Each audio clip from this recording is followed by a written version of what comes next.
Hi everyone. ఈ వీడియోలో నేను ఫ్రంట్ ఎండ్‌లో యూజ్ అయ్యే కొన్ని టిప్స్‌ని చెప్తున్నా. ఫస్ట్ టిప్పు ఫార్మ్స్‌లో input type radio, check box, range ఇలాంటి వాటికి మనకి బై డిఫాల్ట్ బ్లూ కలర్ అనేది వస్తుంది కదా! సో, ఇప్పుడు ఇన్‌పుట్ టైప్ రేంజ్ అది. దీనికి స్లైడర్ బ్లూ కలర్ వచ్చింది.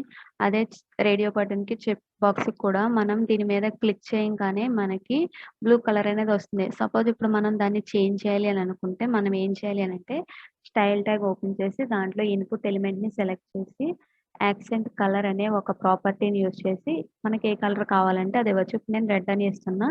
సో, రెడ్ కలర్ అనేది వస్తుంది. మనకి అన్నిటికి కాదు కొన్నిటికే కావాలి అని అనుకుంటే సపోజ్ ఇప్పుడు మనకి ఈ ఇన్‌పుట్ టైప్ రేంజ్‌కేమో కావాలి అని అనుకుంటే ఇక్కడ నేను ఆర్ అని ఒక ఐడీ ఇస్తున్నా. సో, ఇప్పుడు మనం ఇన్‌పుట్ ట్యాగ్‌ని సెలెక్ట్ చేయకుండా ఐడీ హ్యాష్ ఆర్ అని ఇస్తున్నా. అంటే ఓన్లీ రేంజ్‌కి మాత్రమే ఆ కలర్ వస్తుంది. రిమైనింగ్ బ్లూ కలర్ అలానే ఉంటాయి. మనకి దేనికి కావాలంటే దానికి మాత్రమే యూజ్ చేసుకోవచ్చు. నెక్స్ట్ మనకి ఇన్‌పుట్ టైప్‌లో ప్లేస్ హోల్డర్ అనే ఒక ప్రాపర్టీ ఉంటుందిగా, ఒక యాట్రిబ్యూటు. సో, దానికి కూడా మనం స్టైల్స్ అనేవి అప్లై చేసుకోవచ్చు. ఇక్కడ నేను ఇన్‌పుట్ టైప్ టెక్స్ట్ తీసుకున్నా. దాంట్లో ప్లేస్ హోల్డర్ ఎంటర్ నేమ్ అని ఇస్తున్నా.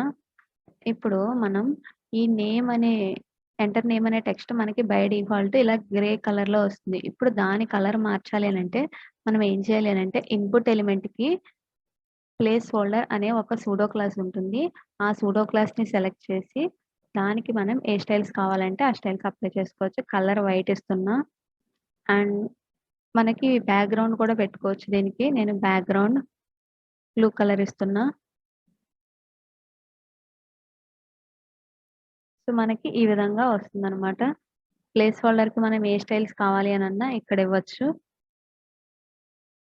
అండ్ నెక్స్ట్ మనకి ఒక పారాగ్రాఫ్ తీసుకున్నట్టయితే ఆ పారాగ్రాఫ్ అంటే ఏ టెక్స్ట్ కంటెంట్ అయినా బై డిఫాల్ట్ హారిజాంటల్‌గా టెక్స్ట్ అనేది ఉంటుంది. కానీ మనం ఆ టెక్స్ట్‌ని వెర్టికల్‌గా కూడా మూవ్ చేయొచ్చు. అంటే వెర్టికల్‌గా ప్లేస్ చేయడం ఎలా అనంటే ఆ పారాగ్రాఫ్ ఎలిమెంట్‌ని సెలెక్ట్ చేసి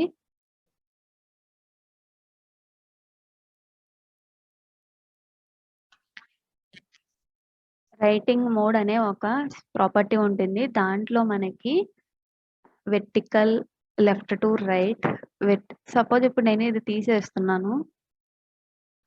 మనకి నార్మల్‌గా టెక్స్ట్ అనేది ఇలా వస్తుంది.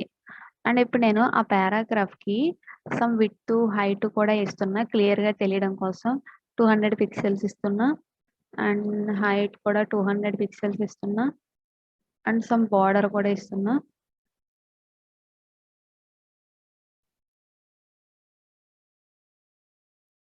గ్రీన్ కలర్ బోర్డర్ ఇచ్చాను. సో, ఇప్పుడు మనకి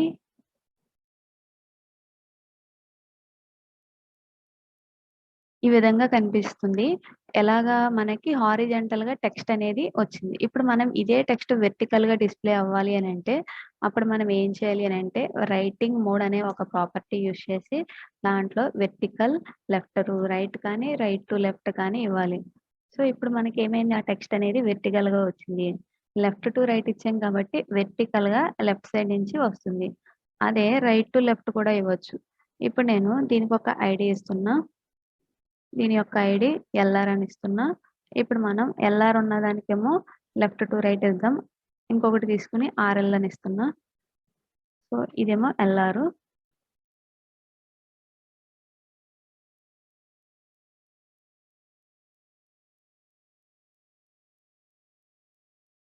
సో, ఇప్పుడు వెర్టికల్ ఆర్ఎల్ అని ఇస్తున్నా దీని వాల్యూ.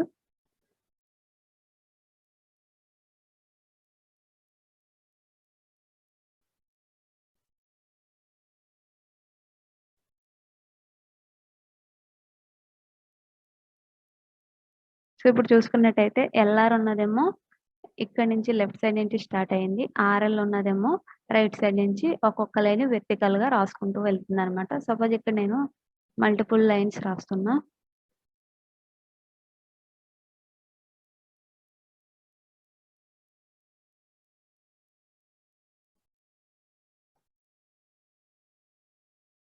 సో, ఇప్పుడు మనం మల్టిపుల్ లైన్స్ రాసినప్పుడు కూడా మనకి తెలుస్తుంది. సో, ఫస్ట్ లైన్ ఇక్కడి నుంచి స్టార్ట్ అయింది. నెక్స్ట్ లైన్ మళ్ళీ తర్వాత ఇలా వస్తుంది. ఇక్కడైతే రైట్ టు లెఫ్ట్ అంటే ఫస్ట్ లైన్ ఇక్కడ, మళ్ళీ దాని తర్వాత ఇలా. సో, ఆ విడ్త్, హైట్ సరిపడగా అడ్జస్ట్ అవుతూ అలా రాసుకుంటూ వస్తుందనమాట.